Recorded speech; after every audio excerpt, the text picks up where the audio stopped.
Olá, sejam bem-vindas e bem-vindos a mais um CESP Entrevista.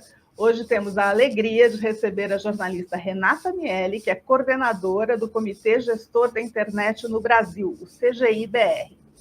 Pesquisadora pelo Programa de Ciências da Comunicação da Escola de Comunicação e Artes da Universidade de São Paulo, Renata é uma referência no debate sobre as questões mais prementes da comunicação e tecnologias emergentes ligadas a ela, inclusive a pauta da nossa entrevista de hoje, que é a inteligência artificial.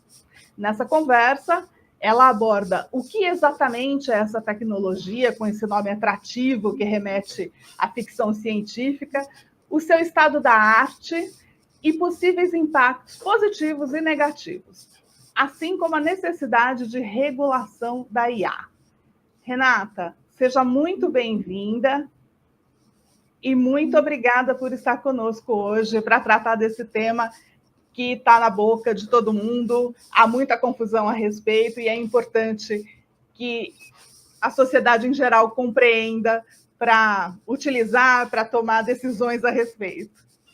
Obrigada, Rita. É sempre um prazer estar aqui nesse programa de entrevistas do Sindicato dos Engenheiros aqui de São Paulo, que é uma entidade sindical referência, né, para temas de tecnologia, temas que eu diria de fronteira, né, do debate na sociedade. Eu acompanho há muitos anos o trabalho do sindicato e sempre fico muito feliz com a importância que o sindicato dá para esses assuntos que realmente remetem às distopias da ficção científica cada dia mais, né? É certo, Renata. E você é sempre uma importante colaboradora do Sindicato dos Engenheiros para o debate desses temas. O que exatamente é isso que se convencionou chamar de inteligência artificial e que remete todo mundo para a ficção científica? A gente está esperando uma inteligência artificial desde o Hall lá do 2001, Odisseia no Espaço. O que é exatamente essa tecnologia dentro daquilo que a gente tem disponível hoje, de fato, no mundo e no Brasil, ferramentas disponíveis no Brasil?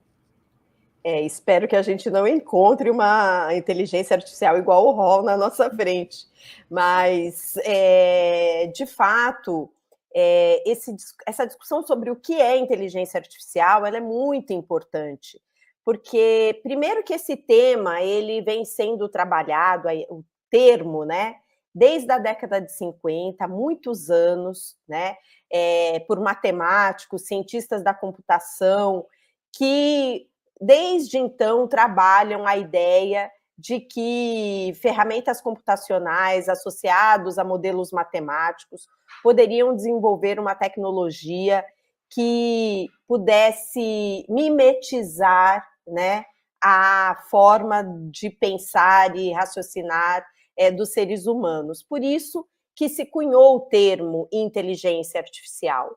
Só que desde então, ao longo, né, do desenvolvimento e da evolução das ciências, né, e da tecnologia, aquela ideia de inteligência artificial não conseguia ser efetivamente implantada. Então, esse termo acabou sendo abandonado de uma certa forma, pelo menos da maneira popular, como nós vemos hoje, e o que nós vimos a partir da internet e desse modelo de negócios que o desenvolvimento da internet permitiu, que é baseado na coleta de dados, né? Então, tudo que nós fazemos na internet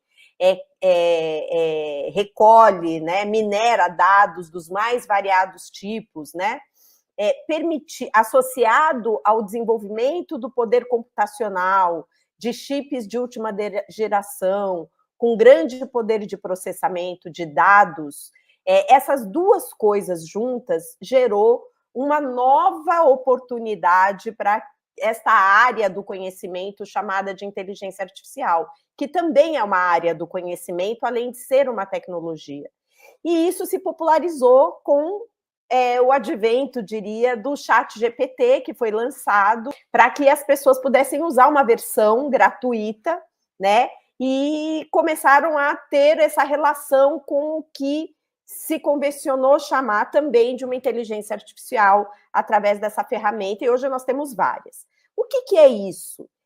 Primeiro, é preciso dizer que não existe apenas um tipo de inteligência artificial. Existem muitas ferramentas, né?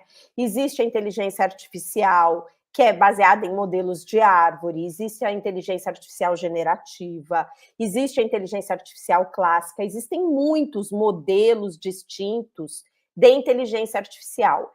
Essa que a gente está acostumado a interagir enquanto usuário, a Meta AI, o ChatGPT, o Gemini, elas são inteligências artificiais baseadas no que a gente chama de processamento de dados em larga escala, que tem o objetivo de, a partir de processos estatísticos, oferecer um resultado para o seu usuário.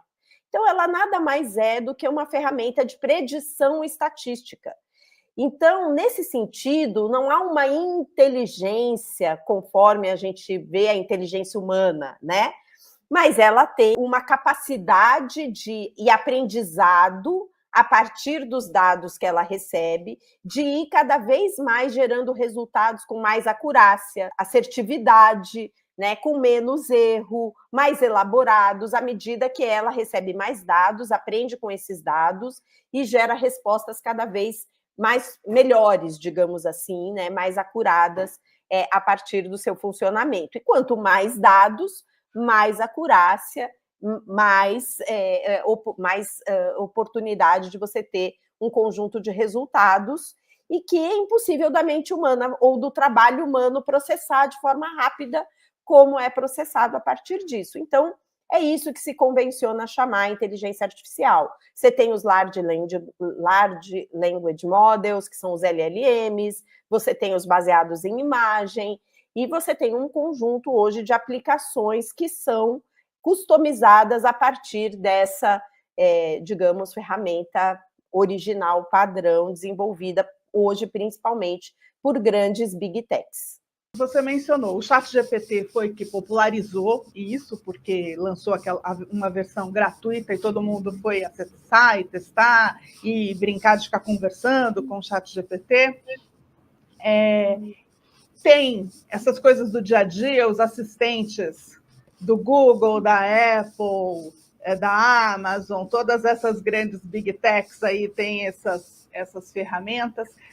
Agora, no sistema produtivo, na educação, onde que realmente tem aplicação as várias ferramentas de inteligência artificial, com que impacto, com que resultado? Os engenheiros têm duas preocupações, uma se qualificar para utilizar as ferramentas nas suas áreas de atuação e outra não perder espaço para as ferramentas no mercado de trabalho. Como é que está o estado da arte desse aspecto da discussão? Então, Rita, eu diria que nós estamos num momento muito inicial ainda da adoção em larga escala de ferramentas de inteligência artificial nas várias áreas da economia. E no Brasil, isso ainda é mais realidade ainda, né? Mais verdade, porque há uma assimetria mundial com relação às capacidades para o uso de inteligência artificial e adoção dessas ferramentas, né? Então, o Brasil precisa ainda de um impulso, né? Não à toa, o governo brasileiro lançou recentemente um plano brasileiro de inteligência artificial para tentar estimular, né, a partir de políticas públicas e de financiamento, a adoção e o uso dessas ferramentas, né, nas várias áreas da economia brasileira.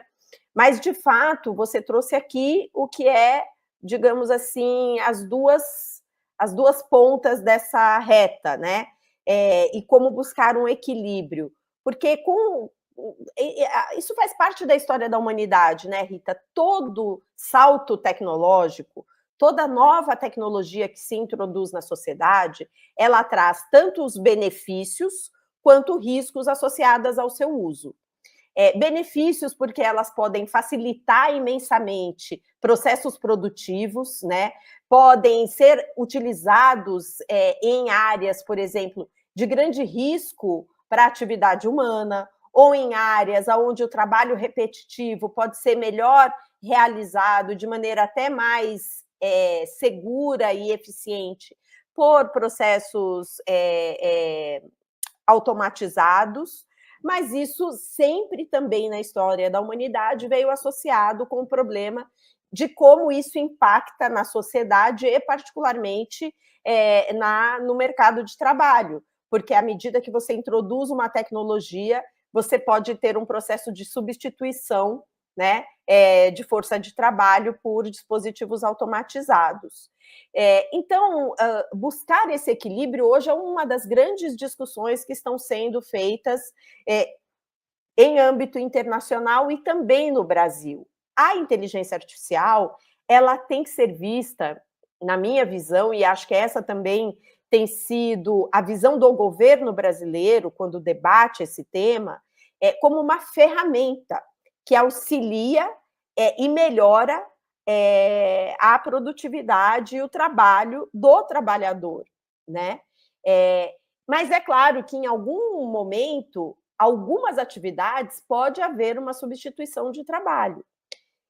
O que nós precisamos olhar é que tipo de trabalho será substituído, como ele será substituído, como esse trabalhador, que será ou não substituído numa tarefa específica, tem outras tarefas mais qualificadas para assumir, né? Porque com o surgimento da tecnologia também surgem novas demandas de trabalho humano que merecem e exigem mais qualificação. Então, hoje também um dos problemas que nós temos, e é uma das dimensões do Plano Brasileiro de IA, é a qualificação e requalificação do trabalhador para utilizar como a inteligência artificial como uma ferramenta de trabalho, né? Então, a gente precisa buscar esse equilíbrio. Esse, de fato, é um grande dilema, que na minha perspectiva, nós precisamos olhar com muita cautela, porque da mesma maneira que há previsões e que dizem que você pode ter a eliminação de não sei quantos milhões de postos de trabalho pela introdução da inteligência artificial, você também tem estudos que mostram que a inteligência artificial vai gerar não sei quantos milhões de novos postos de trabalho diferentes, mais qualificados, de mais valor agregado. Então, nós precisamos olhar isso de uma maneira, digamos assim, mais abrangente. E acho que nós precisamos compreender, enquanto sociedade, que tipo de trabalho nós queremos que a inteligência artificial faça e que tipo de trabalho nós não queremos que a inteligência artificial faça. Então, aqueles trabalhos que envolvem criatividade, que envolvem dimensões que são inerentes à natureza humana, ou que envolvem a necessidade de responsabilidade posterior, e na área da engenharia a gente está falando de uma série de questões sensíveis. Você não pode responsabilizar uma inteligência artificial por um erro de engenharia. Então, essa inteligência artificial ela tem que ser uma ferramenta para contribuir e facilitar e aprimorar o trabalho do engenheiro, que, em última instância, é o responsável, né? Então, eu acho que esse é o debate, não tem uma resposta simples, sabe, Rita? Mas é um debate que nós vamos precisar ir incorporando, olhando a questão de uma maneira mais abrangente. Agora, Renata, para além do mercado de trabalho, da economia, que impactos a inteligência artificial já tem na nossa sociedade e como que isso é positivo, é negativo? O que já se observa em relação a isso?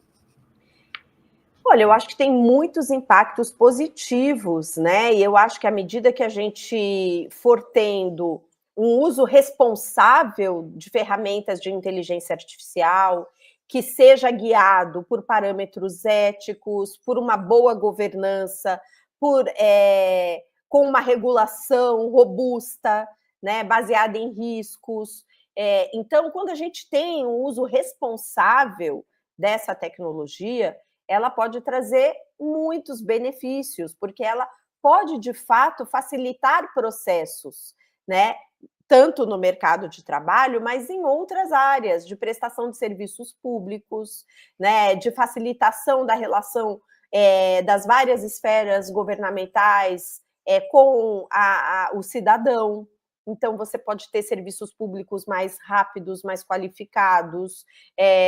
Você também, aplicações na área da saúde, que podem auxiliar em processos de prevenção, de cuidado, né, de atenção básica, de triagem. Então, você tem hoje aplicações, são inúmeras, e que podem trazer inúmeros benefícios, principalmente para processos de gestão e governança, no ambiente escolar, não para substituir o professor na sala de aula, muito pelo contrário, mas no auxílio da escola à gestão, né?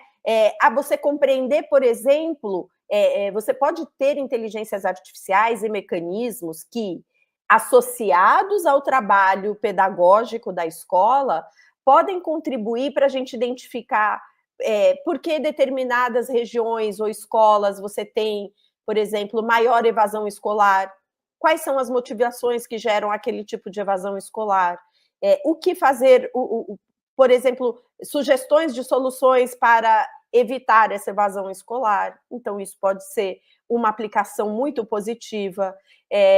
Você, por exemplo, quando você pensa na gestão fundamental de políticas públicas voltadas à segurança alimentar ou a políticas de transferência de renda, né, e emprego, você poder identificar, através de ferramentas de inteligência artificial, processos de distribuição, né, de mercadorias, de alimentos, olhando a realidade produtiva de determinados lugares. Então, você consegue otimizar processos e, com isso, você tem o barateamento, né, de determinados processos que pode fazer com que a gente tenha recursos mais bem aplicados e, uma vez melhor aplicados, você pode ter mais disponibilidade de recursos para outras áreas sensíveis que hoje estão sendo usadas para processos que podem ser barateados pelo uso da IA. Então, são muitas aplicações. Agora, você tem os riscos envolvendo essas aplicações, né? Então, e aí você tem os riscos os mais variados, tanto na adoção dessas áreas, mas você tem hoje, principalmente, riscos relacionados à integridade da informação, à falta de regulação, ao debate público, porque você tem hoje uma enxurrada de deepfakes que são utilizadas, né, e produzidas para influenciar processos democráticos, processos eleitorais, e isso pode trazer riscos imensos. Você tem hoje uma situação onde você, em função da inteligência artificial, você pode perder, se não tiver um processo de governança muito forte, a própria percepção daquilo que é real e daquilo que não é real, né? Daquilo que é produzido artificialmente, né? Então, você imagina uma criança em fase escolar, no ensino fundamental, que se depara com aquela resposta que, se não me engano, foi a IA do Google Gemini, que uma pessoa perguntou para ele: olha, mostre para mim, faça para mim imagens de um soldado nazista. A pessoa fez essa pergunta para o Gemini. E ele ofereceu como resposta, acho que 4 ou 5 imagens. Tinha um soldado nazista negro, tinha um soldado nazista mulher, tinha uma soldada nazista meio indígena, uma coisa que não dava muito para perceber.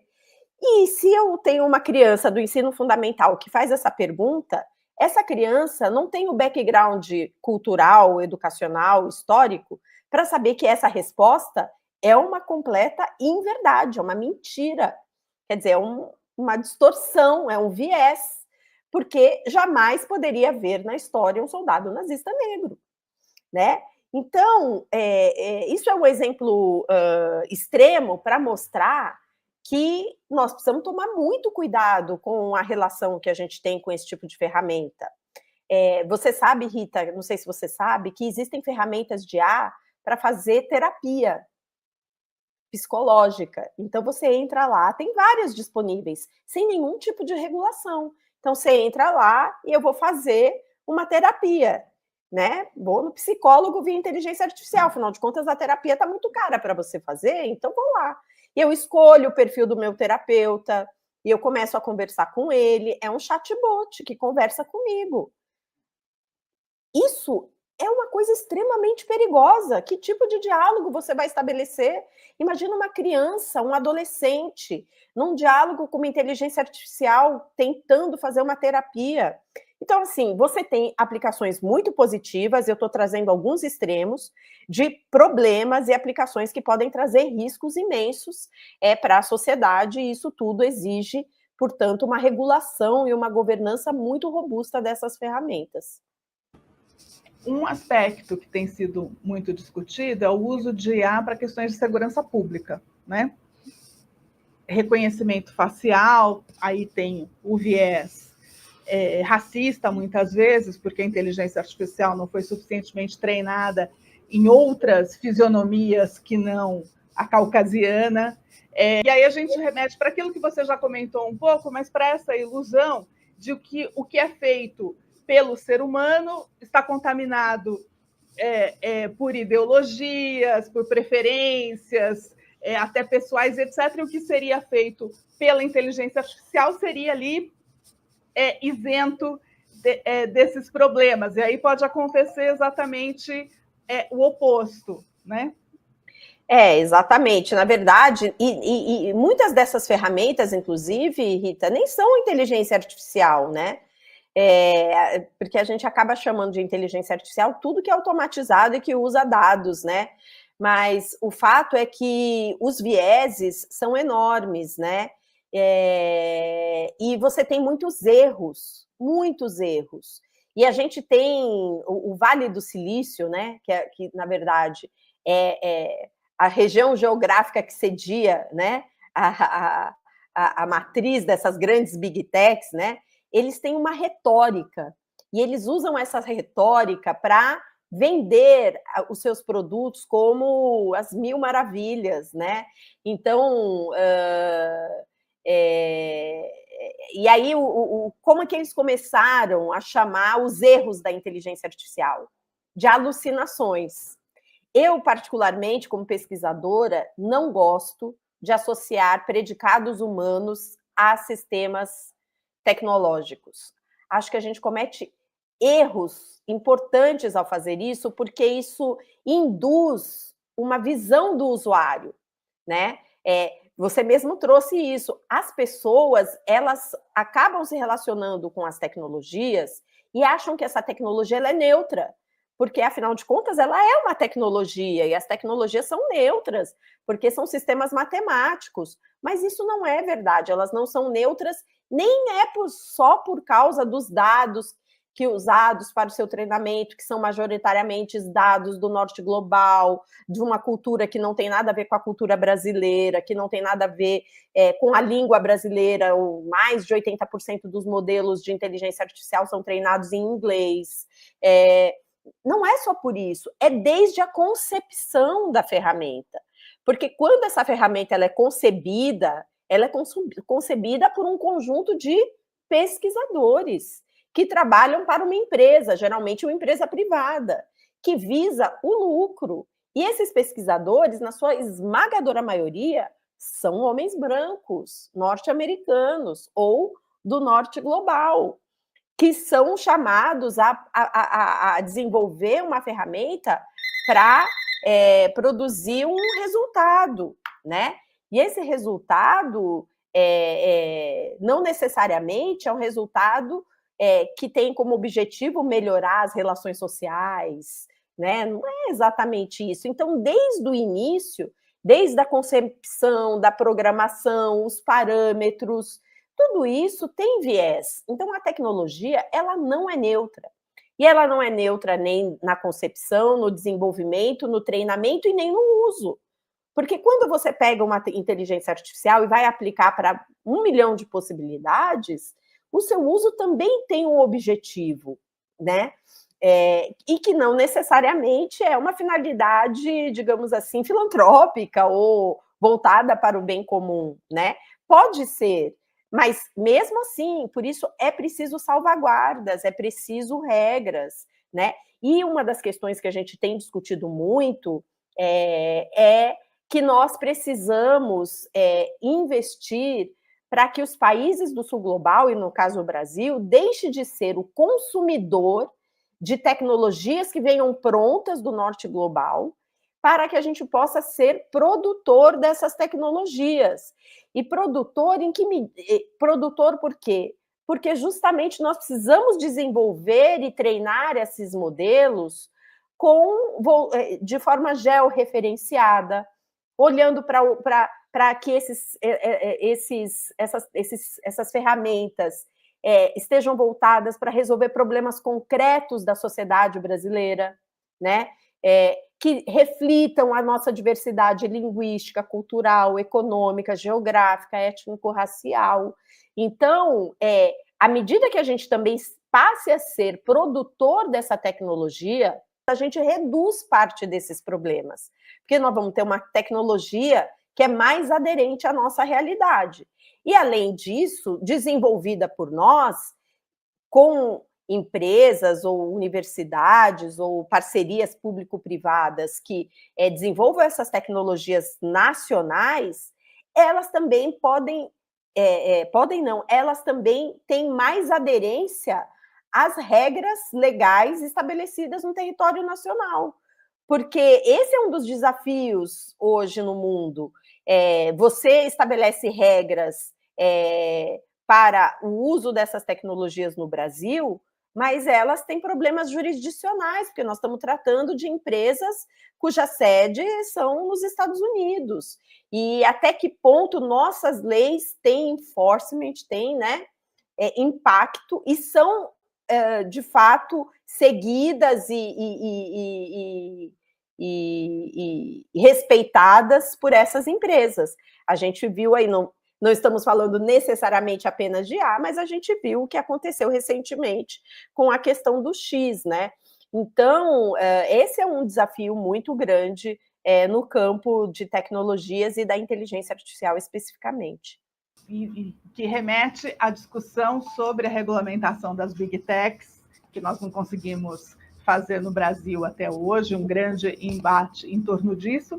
E temos, você falou aí da importância de haver regulação da IA. Temos um projeto de lei no Senado de 2023, aguardando também discussão e votação e, enfim, aprovação de um arcabouço adequado para esse campo aí da tecnologia. Como é que está essa discussão?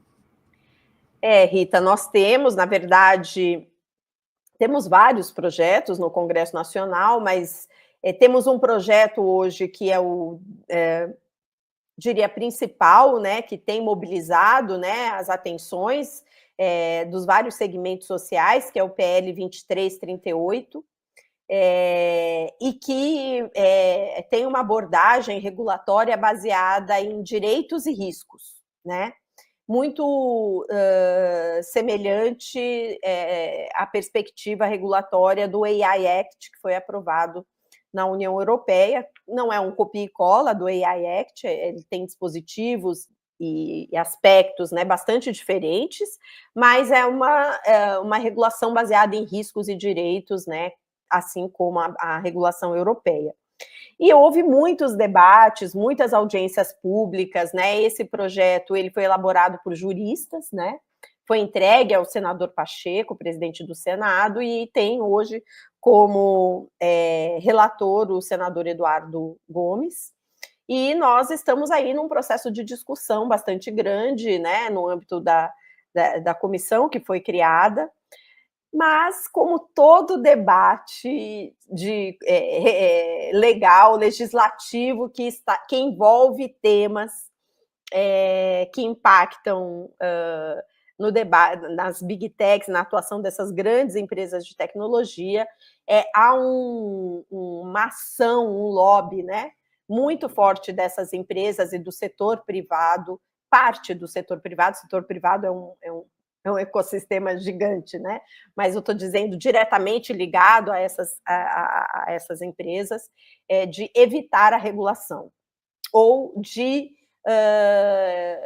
na impossibilidade de evitar a regulação, de desidratar as propostas regulatórias para que elas sejam tão minimalistas e principiológicas que, na prática, não tenham um impacto mais relevante, né? Então, o último substitutivo apresentado pelo senador Eduardo Gomes trazia algumas mudanças com relação ao projeto original, algumas mudanças positivas, outras, digamos assim, acomodações, como todo projeto de lei. Ele nunca vai ser unânime, ele nunca vai ser reflexo de um setor ideal, ele é o produto, né, da conjuntura e da correlação de forças ali, mas eu acho que é um projeto adequado e equilibrado para lidar com essas questões dos riscos, mas sem impedir a inovação, o investimento, o cuidado e o uso dessas tecnologias.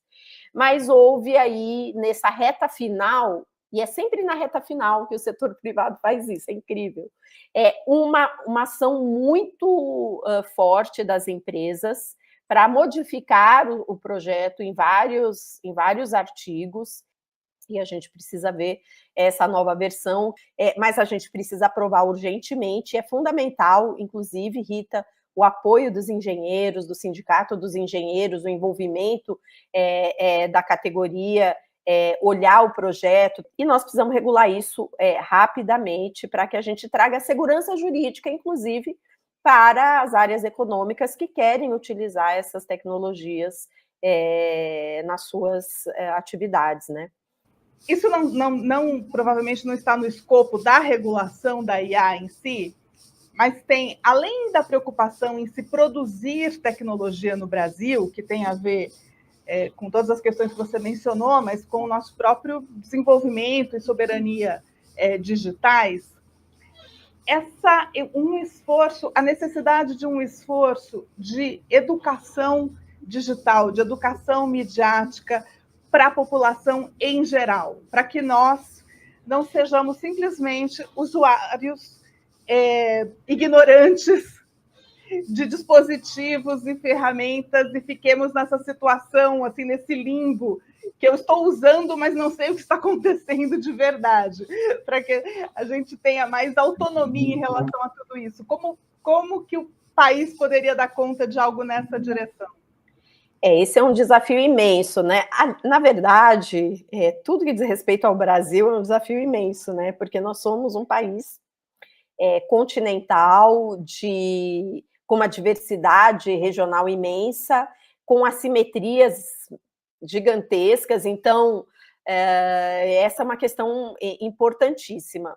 E, na verdade, só um parênteses, Rita, rápido, na verdade, a gente vem falando dos temas relacionados à educação midiática, à educomunicação, literacia digital, essas coisas a gente fala, na verdade, há muitos anos, muito antes da inteligência artificial, e a gente não tem conseguido emplacar, né, do ponto de vista da adoção de políticas públicas mais robustas, porque você tem iniciativas, mas elas não têm escala. E no Brasil, esse que é o grande desafio, você precisa de escala, né? E então, nós temos uma lição de casa para fazer, que nós precisamos trabalhar a literacia envolvendo todo esse ecossistema, na minha perspectiva, né? Educomunicação, literacia digital e literacia que inclua, né, uma compreensão mínima sobre o uso, os impactos da inteligência artificial.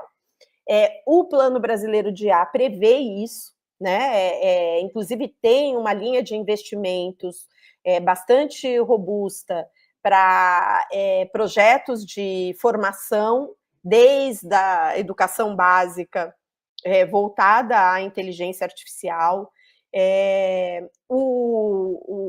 A Secretaria de Comunicação, a SECOM, tem uma parceria com o MCTI, com o Ministério da Educação, se não me falha a memória, são esses 3 ministérios, né, para trabalhar literacia digital, né, e esse é um grande desafio que nós precisamos, né, mas nós precisamos incluir esse desafio de uma maneira sistêmica no sistema educacional.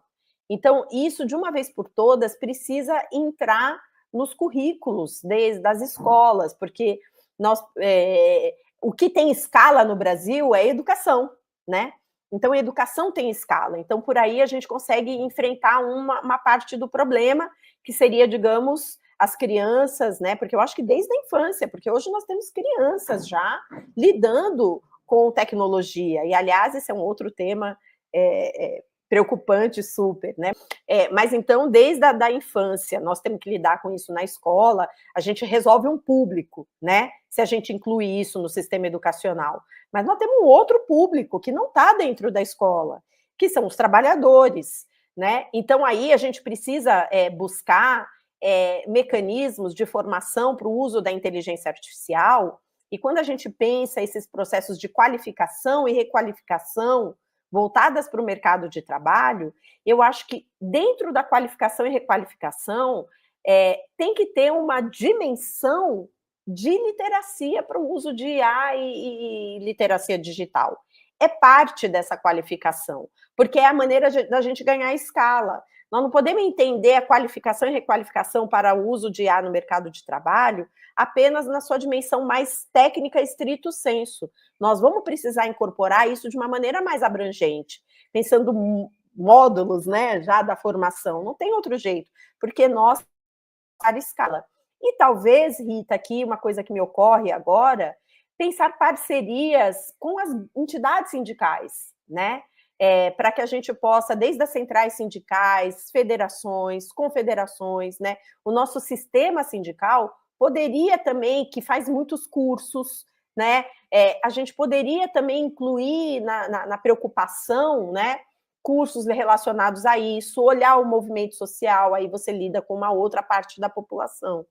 E aí a gente vai ter que ir vendo como lida com a outra parte, né? Então, assim, é um desafio gigantesco que eu não tenho nenhuma... não acredito que a gente vai resolver no curto prazo, isso é uma questão de médio e longo prazos, né? Mas que a gente só vai solucionar se a gente encarar esse desafio de uma maneira sistêmica, né? Incorporado naquilo que tem de grande escala na sociedade brasileira, porque realmente é uma questão fundamental para que a gente possa lidar de forma, nós também lidarmos de forma responsável e consciente com essas muitas ferramentas tecnológicas, né? Renata, eu te agradeço muitíssimo pela disponibilidade de conversar conosco, foi excelente. Muito obrigada. Obrigada, Rita. É sempre um prazer conversar aqui com vocês. Abraço para todos. Muito bem. E muito obrigada também a você que acompanha mais esse CESP Entrevista. Fique sempre de olho no canal do CESP para conteúdos essenciais como esta entrevista com Renata Miele, coordenadora do CGI-BR. Até a próxima.